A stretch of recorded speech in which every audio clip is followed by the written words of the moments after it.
My name is Randall Barker, and this is my daughter, Emma.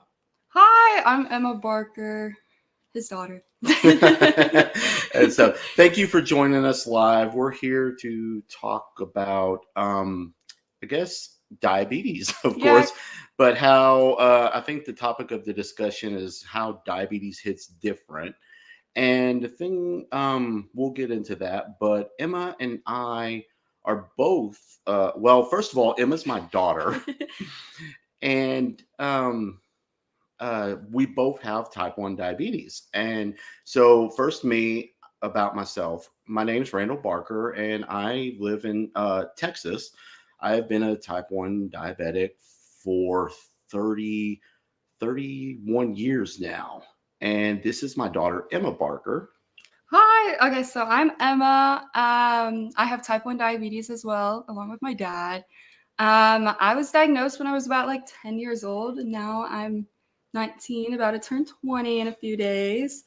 So kind of had it for a moment, but not as long as he's had it. um, yeah. And stuff. So, I guess our first thing was like, what was our diagnosis like, and what was going through our mind when we were diagnosed? Well, like she said, she was diagnosed at 10. I was also diagnosed at age 10, and way back then, no, in the 90s, not much was known, really spread around about diabetes, I guess. People generally, the general consensus was that people thought you would get it from eating too much sugar. And it was, children were not really known to have it. There was more, people knew more about type 2 diabetes and versus type 1. So it was a whole learning experience for us, for me and my mother at that time. And then, so when I was diagnosed, we were kind of a little bit more advanced in technology and the knowledge of type 1 diabetes. But I'm extremely grateful that I had my dad, because like my mom and like everyone else in my family, we had like honestly not a lot of knowledge about type 1 diabetes and what it was. So kind of having my dad to fall back on and like help me through it, like is awesome because I know a lot of other people who kind of had to do it like by themselves, like kind of had to learn the ropes and everything. Sorry. But I had my dad, so I was able to like turn to him and be like, "Hey, Dad, like my blood sugar's 300. What is going on?" And he's over here like, "Calm down. Like this is what we're gonna do." So it was pretty nice to have, like, for me to fall back on him like during those when I was newly diagnosed years. Good. And so our next one, kind of diving into that, is, you know, what was it like finding out my daughter was diagnosed? And one of the first things I think that came to my mind was that I knew what she was going through. I knew that there was going to be that she was going to be scared and sad and all of these different emotions, and I knew that I could relate to her on those. I could share with her my feelings and how I overcome my how I overcome those first few weeks of learning everything, kind of the big crash course of learning about diabetes. And I know that many parents out there, that when their children are diagnosed, or even um, any parents, that their perspective, a lot of them are scared, and because they're getting thrown a lot of information as well. And for me, my diagnosis and being and being already diagnosed, it helped. It really took a lot of the stress off because I knew this was something that we could overcome. And so, yeah, for me, that was kind of my thoughts on when Emma was diagnosed. Yeah. I guess another thing we're going to dive into is kind of like what is our management routine like now versus back then. I think kind of back then, I mean, I had no idea what I was doing, honestly. Like, I was very lucky though. I know when you're first like newly diagnosed, you have to be on the insulin shots for a little bit. Luckily, I was able to get on the insulin pump like what, about like 4 or 5 months after my diagnosis. It was very soon. It was really soon, which typically it's weird because you have to wait about a year before you could go on the insulin pump. Like you have to take the classes, talk to your doctor, like do all this other stuff. But I was like, hey, I have my dad. And they were like, yeah, you do have your dad. Let's get you started on the insulin pump like right now. And then a few months later, I had my insulin pump. So I think that was like a huge lifesaver for me, having that. But I guess another thing that back then I had to prick my finger, I think like a million times a day, like 8 or 10 times a day, versus like now, we use the Dexcom G6 sensor. So I can't remember the last time I pricked my finger, honestly. It's normally if my Dexcom's acting kind of funky, I will. But I mean, I barely prick my finger now, which is like amazing because like I would always have little scars on the inside of my fingers and stuff. And everyone's like, what is that? I'm like, oh, diabetes life. That's what it is. So I think now versus now, I think it's like more lenient than it was back then. You know, I feel like I have more control over everything. Like the advancement in technology, diabetes wise, is like crazy, you know, because like I think back then they were talking about doing the loop system with T-Slim and like Medtronic and all of them. So like seeing what they were talking about and then like looking at it now when they actually did it is kind of like mind blowing in my opinion, you know, because it's like, oh, this is just all talk. Like it's going to take a few years, which it did take a few years. But like now it's, I mean, me and my dad used T-Slim and Dexcom G6, the little loop thing, and it's helped a lot. It's amazing. And like she says, the routine has definitely changed a lot. You know, when I was diagnosed in the 90s, the blood glucose meters that we used, you know, it took 3 to 4 minutes to get a blood glucose reading. So, you know, now the advancement of technology is, you know, we both wear CGMs where we rarely have to do a blood glucose finger stick and check our blood sugar. But as far, you know, the routine, I guess you could say in comparing is a little bit the same. We of course always check our blood sugar levels prior to a meal. And just whenever we think something's off, our CGM helps us monitor those things. We still dose as far as with insulin pump when we need to prior to meals or when blood sugar levels are elevated or anything like that. So in that sense, the routine's the same, but in sense of technology wise, there have been substantial advancements that have, I think, helped me and Emma. You know, she talks about how she started the insulin pump so early. Well, you know, she was in the hospital being diagnosed, and she was asking her doctor, hey, when do I get my insulin pump like my dad? The doctor was like, oh, let's pump the brakes first. We need to learn the basics first, and then we'll get you started on the insulin pump. And so she still got it pretty quickly. You know, she was a quick learner, and I think some of that might have had to do with seeing dad. My dad there, yeah. But sure. Yeah, even the doctor was like, oh, you've got to walk before you run. And she definitely was a very quick walker though, and everything.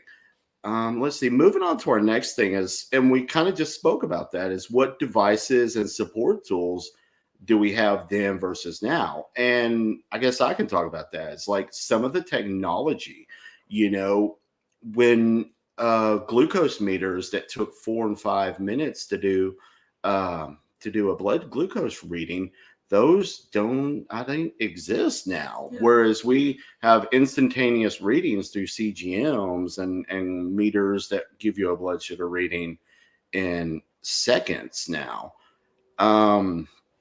Some of the stuff has stayed the same that we've used. I think we both use, in fact, Emma was using some not long ago, ketone strips that we check ketone levels when we may feel ill or off or something like that. That is something that has kind of stood the test of time that we use. Of course, the glucose meters, advancement, insulin pumps. Oh, geez, those are. Yeah. What was it like back then? They were like huge, and then now they're like this big. Yeah, and Just so tiny. just the insulin pump itself, because back when I started, you were taking injections, multiple injections a day. Mm-hmm. And that's still the technology today, is people, they're not everyone, not an insulin pump's not for everybody. There are individuals that would rather do the take the injection through a syringe, take insulin through a syringe. So that is something that has both stayed the same, but has evolved as well as the way of our getting medication and everything. Um, let's see, what else? Support tools. Can you think of any support tools that have changed just in the short time span that you have?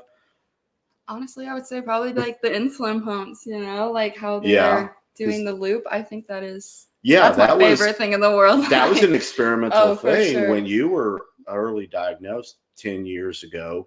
That was experimental. There was a group Trials of going on. medical hackers that were working on those, and now that is almost a standard of care. So that has definitely changed.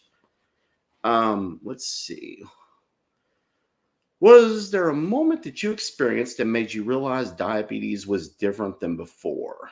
I could do that one, but I'll let you. I would probably say your eye problems, sir. Well, she's going to talk about the eye problems, or she brought up the eye problems, and that, for me, that was, because that also changed, my point of view as well. Really? Okay. I mean, just a little. Okay, so I guess first, let's get what we're talking about. So, one of the things of diabetes is that there unfortunately are complications.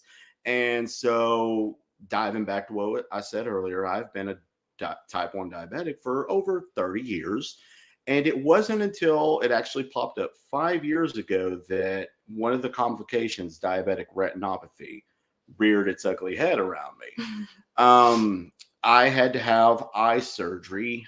It was 5 years ago this month, and for a dot hemorrhage that ruptured, and that was a result of diabetic retinopathy, and could have been years of up and down blood glucose values and everything. And thankfully, surgery corrected that. I have had to go in and have 2 other surgeries over the years since then. So I've had a total of 3 for each separate event of episodes of diabetic retinopathy.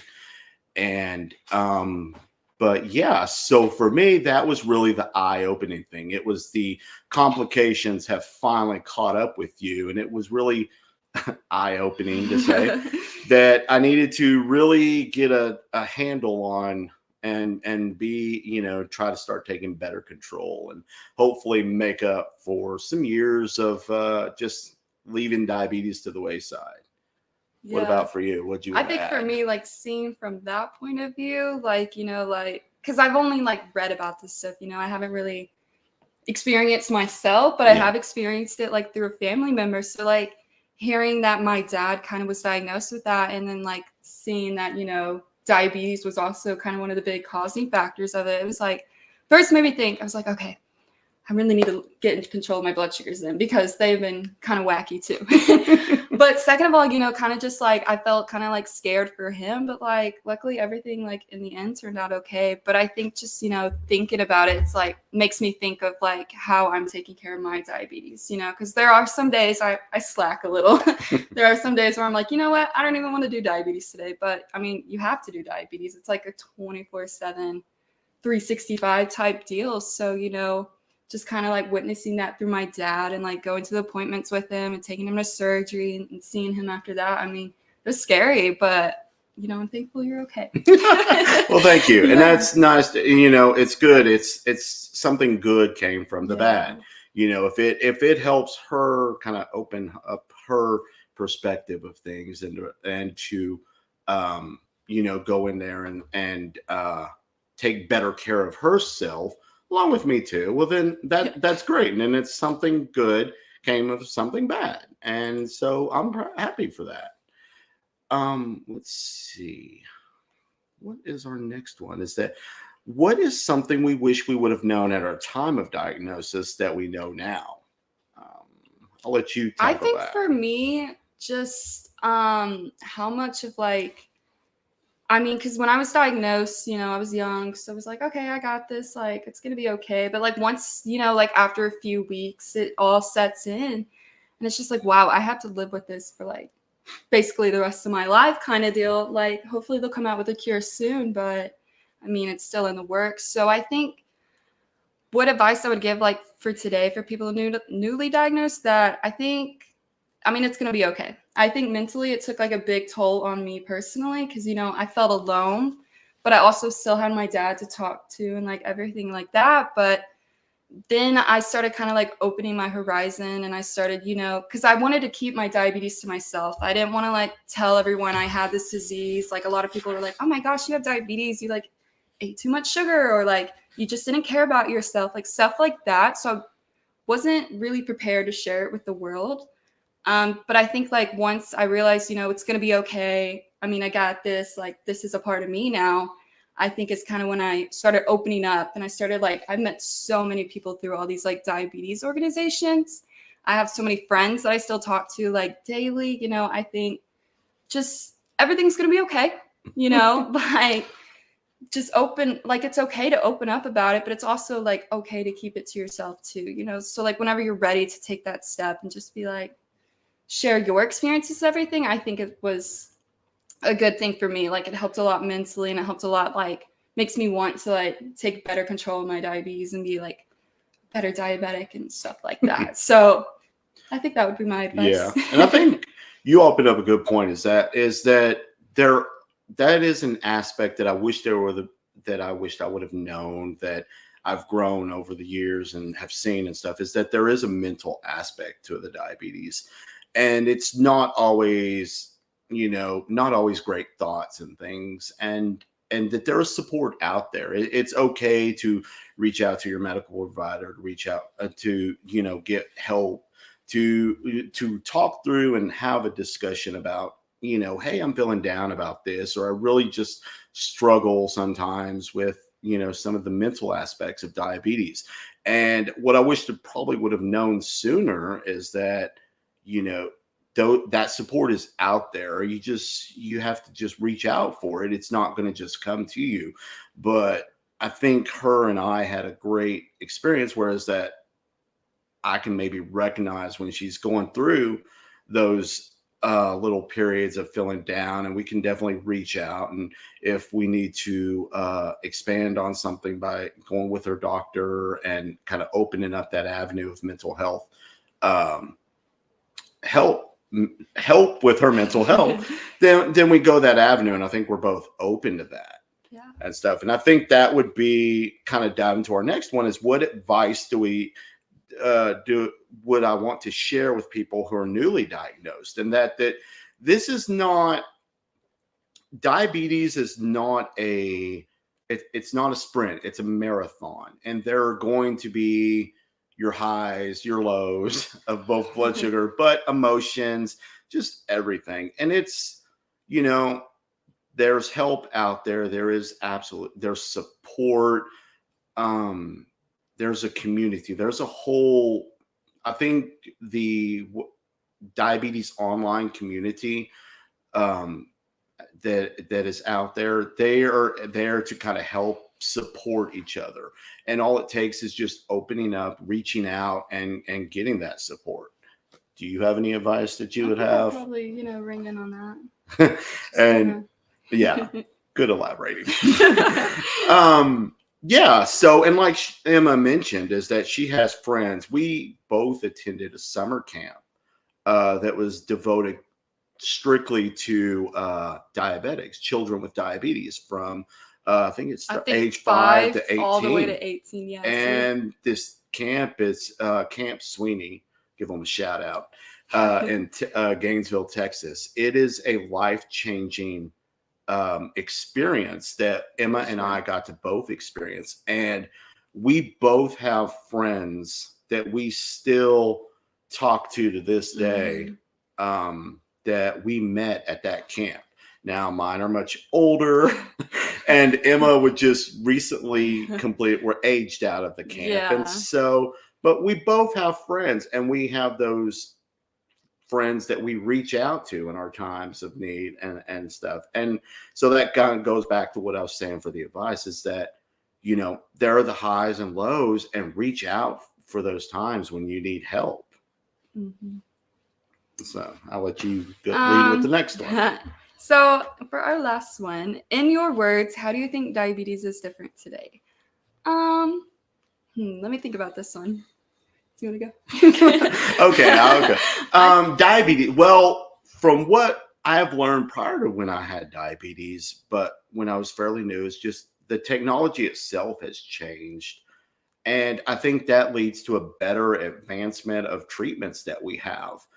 And I still am optimistic that one of these days we will have a cure. Mhm. But a big caveat to that is, what is a cure to me? What is a cure to you? What a cure to each person might be different. So for me, and I think Emma, the closed loop pump system is life changing and is almost as close to being to having our body take care of itself as a natural non-diabetic would be, as we can get right now. Now there are continual advancements. There's smart insulin. There's insulin transfusions that are being in research and done. So it's a question of what is a cure to you and what are you happy with. And I think that those advancements are going to continue to get better. And so my advice, or my words of how is it different, is that things always seem to be getting better. On the flip side of that, I think there are things that need to be continually worked on. And some of those might be access to affordable insulin, access to supplies. Emma and I are both For sure. very privileged in that we have insulin pumps, yet there are millions out there that don't have that access. And luckily, there are programs that can assist with people, but yet when we come in regards to insulin affordability, there are people that ration insulin that should not happen. And that is something where you hope that people reach out before they ration their insulin. Sure. And so that is kind of a talking point that we try to bring up as well, when we do our talks and talk to people. The affordability of it. Exactly. And I think that now that is becoming more eye-opening to people, and they're realizing that there are programs out there that can help there, and that lawmakers, it's finally becoming, on their radar, that they're understanding the exorbitant cost of insulin, as well as other medications that are related to diabetes care. And, there's whispers and little bits and pieces of legislation being brought up that can hopefully we can all get together and get that legislation passed that can help with things as affordable insulin and supplies for diabetics. Because, what good are these great advancements in technology if people cannot afford them? And so, for anyone that might be questioning, I have trouble paying for my supplies, I have trouble paying for insulin and things like that, just look out there. There are groups, the ADA and the JDRF, and there are so many other organizations out there that can have resources on there that people can go online and they can look for places where to search to get assistance. The manufacturers do have assistance programs that kind of do help alleviate some of that for some people. So that kind of went off on a different thing, but I think diabetes is much differently, but I think things and all are getting better every day. Oh, for sure. And yeah, so I think that was, our talk. We kind of went. Is there anything you would like to add? I think we both covered it pretty well. Okay. All right. Well, we thank you for your time, and know that this is just the beginning of Diabetes Awareness Month. For Every sure. November is starts the beginning of National Diabetes Awareness Month. So wear your blue. Just kidding. Yes, blue represents diabetes, so we always like to say wear blue. Mhm. Especially, there's a caveat of always wear blue on Fridays, Yeah. and so I know. Thank you, to the American Diabetes Association for allowing Yes. us to get up here and I share our know. We're story. very grateful for it. Keep an eye on them on all the socials throughout this month, and even beyond this month, as they continue to share stories and little bits of wisdom from people Mhm. that are both have diabetes and are affected by Oh, yeah. diabetes. We're just one of the Emma and I are both one of the few of that were father daughter combo that that have diabetes, so we can relate, but yet we know that there are millions out there that Mhm. have it. And so know that there are people out there that know what you are going through, and that anytime that you need anything, feel free to reach out to the DOC, to the diabetes online community, to your friends, to just you're not in this alone when it comes to diabetes Nope. and everything. And is there anything else you want to add? I think that's pretty much it. All right. I know we do have like social media accounts. My dad has like a dedicated like diabetes one as well, where he shares like a lot of knowledge and stuff. I do have one on Twitter that I do. I forgot the username though.